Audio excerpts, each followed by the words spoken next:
चला तर दुपार आपण जनाई हा धडा बघणार आहोत. जनाई या धड्याचे लेखक आहे शंकर पाटील. दुपारची मोठ थांबली तशी जनाई उसाच्या फडातून बाहेर आली. फडातून उसाच्या फडातून म्हणजे उसाचं एक शेत होतं त्याच्यातून त्या बाहेर आल्या. आणि दुपारची मोठ थांबणे म्हणजे काय की जे पाणी दिलं जातं शेतीला मोटरद्वारे दिले जातं. विहिरीतून पाणी ते मोटरद्वारे खाली येतं आणि पूर्ण शेतीभर ते पाणी दिलं जातं. पाण्याची दारं मोडून कंबात धरली. आता जे काही पाणी देत होती शेतामध्ये तर मोड म्हणजे काय प्रत्येक असा रांगेत झाडं असतात. तर रांगेत झाडे असतात त्यांना प्रत्येक झाडाला पाणी पुरावं म्हणून असे छोटे छोटे काम केले जातात. तर त्या सगळ्या लाईन मध्ये असतात ते सगळीकडे जावं याच्याकरता नाही पाणी प्रत्येक भागातून दुसऱ्या भागात न्यायचं, दुसऱ्या भागातून तिसऱ्या भागात न्यायचं. असं करत करत तिची कंबर झाली म्हणजे काही कंबर दुखायला लागली होती. पाल्याने कापलेलं अंग सारं भगभगत होतं.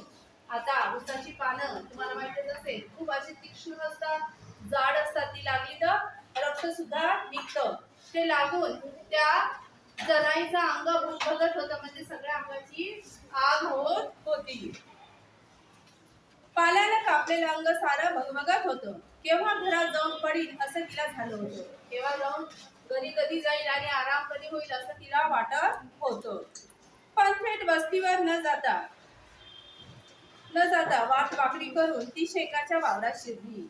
आता ती वस्तीवर न जाता काय शेंगाचं एक शेत होतं तिथं वाट वाकडी करून म्हणजे दुसऱ्या वाकड्या रस्त्याने सरळ न जाता वाकड्या रस्त्याने ती त्या शेतात शिरली.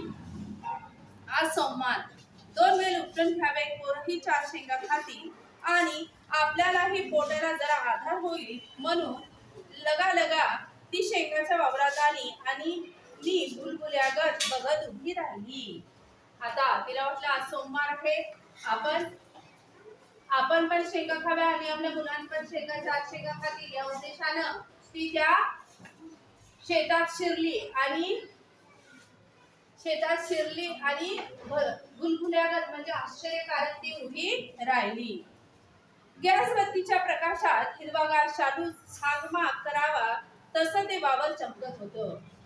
आता गॅसबत्तीच्या प्रकाशात हिरवागार शालू जसं हिरवगार कसं चमकतं ना गॅसबत्तीमध्ये दिव्यामध्ये पकडल्यानंतर तर तसं ते शेत दिसत होतं. हिरवागार शालू पांघरलेला एका असं वाटत होतं.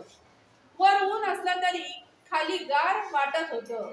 वर ऊन लागत होतं. उन्हाळ्याचे दिवस असतील किंवा असं खूप ऊन पडलेलं होतं आणि पण पायाला सगळीकडे पाणी दिलेलं हिरवगार असल्यामुळे पायाला थंड सुद्धा तिला वाटत होतं. शेंगाला आलेली पिवळी फुलं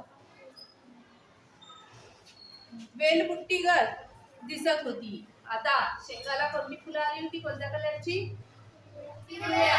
आणि वेलबुट्टीगत म्हणजे काय आपण जर एखादा कपडा घेतला तर छोटे छोटे बुट्टे असतात की नाही वेगवेगळ्या कलरचे असतात. कोणत्या याच्यावर वेगवेगळ्या असतात कोण सारख्याच असतात. तशा वेलबुट्टीगत ते शेत दिसत होतं.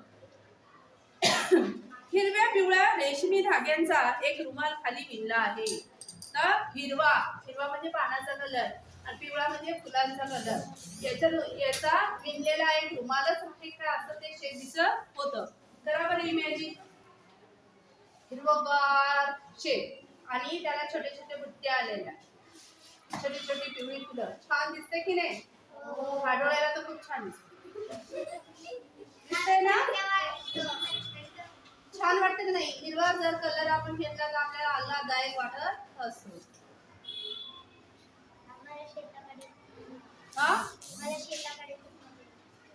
शेताकडे खूप मजा येते का.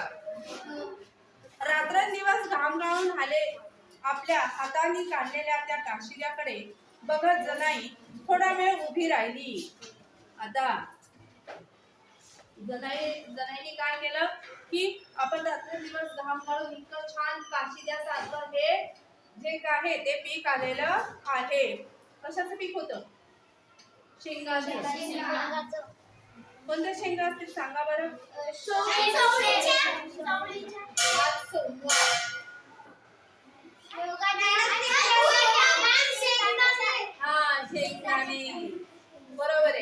शेंगदाण्यांचा असेल म्हणजे भुईमुगाच्या शेंगा असतील. आणि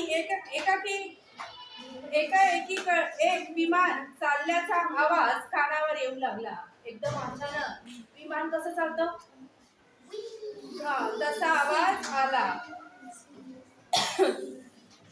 भर दुपारी वेळ आणि रो रो रो करून आवाज कानावर येऊ लागला. अगं बाई विमान म्हणून तिने वर बघितलं पण काहीच नव्हतं. नुसतं कोरडा आभाळ पसरलं होतं. रो रो आवाज आला म्हणून तिने वाटलं विमानच आलंय काय, म्हणून तिने वर बघितलं तर आकाशात काही नव्हतं. सगळं पांढरं शुभ्र होतं. निळभर आभाळ चिटपाखरू सुद्धा नव्हतं आणि रो रो आवाज कसा तेवढा कानावर येत होता. कुठून आवाज येतो हे कळेना आणि झेंडू फुटल्यागत झाला. एकदम ती घाबरली. झेंडू फुटल्यागत होणे म्हणजे काय, एकदम घाबरली. उभं राहायला नको म्हणून गडबडीनं वेल उपटायला खाली वाकली आणि विमान समोरून अंगावर आल्याचा भास झाला. आता तिने वाटलं की आपण सगळं पटपट आता हे सगळे वेल उपटूया आणि पटकन जाऊया इथून. काहीतरी रो रो आवाज येतो. पण जेव्हा ती गडबडीनं वेल उपटायला गेली तर तिच्या अंगावरच तो रो रो आवाज येतो का असं वाटत होतं. खाली केलेली मान वर करून बघती तर समोरच्या 4 काकडीचे वेल उलटे पालटे होत होते. आता समोर होऊन आता ती वर बघते तर सगळे जे काही वेली होत्या त्या उलट्या पालट्या होताना दिसत होत्या. भुईमुगाच्या आऱ्या तर उचलत होत्या आणि पायाखालची जमीन हादरा देत होती. आता सगळ्या भुईमुगाच्या शेंगा सुद्धा अशा हे झाल्या होत्या, विखुरलेल्या होत्या आणि जमिनी खालची जी काही जमीन होती ती व्हायब्रेट म्हणजे हादरा सुद्धा देत होती. त्याच्या पुढचं आपण पुढच्या तासात बघू. हा समजलं इथपर्यंत?